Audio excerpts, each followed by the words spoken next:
What was your running through your mind when you got to Leo's grave? Oh God, almost everything. I just tried not to cry too much. When I think of it, sometimes I can tear up. You know, it was very, and not only because it was him there, but because of how I got there. I mean, the whole thing was just, you know, just sort of an amazing sequence of events. I cried plenty for him.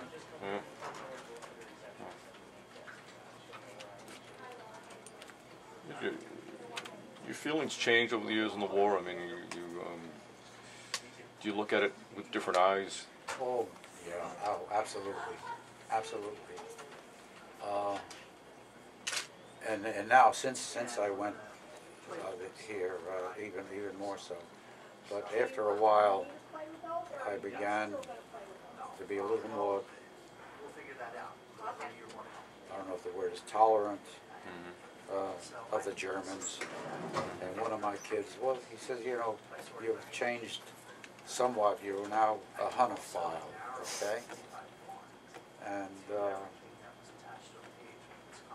but a few years ago, Der Spiegel came out with this D-Day issue entitled "The Day America Came to Liberate Germany." So, you know, geez, that's a huge change.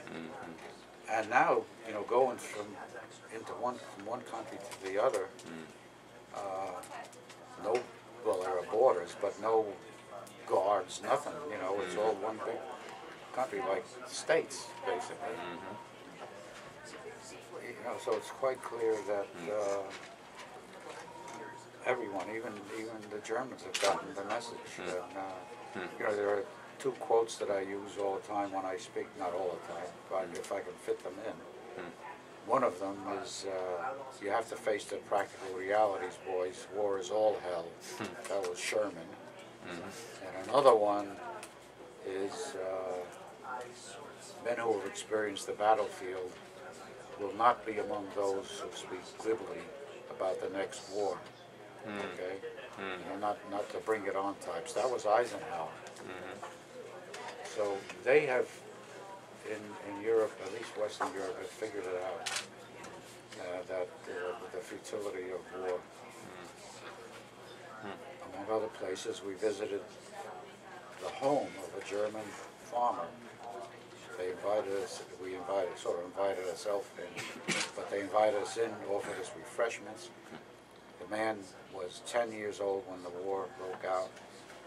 He spoke to us about his experience. You know, it was a very hard time.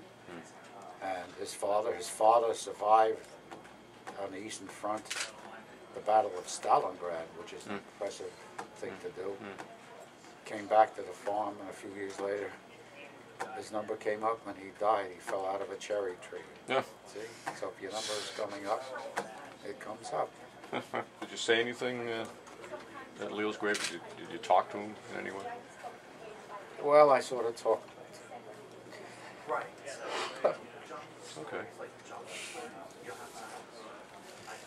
I said, God damn you, kid. You knew if you waited long enough, I'd show up, didn't you? Sorry about that. That's I promised that wouldn't happen.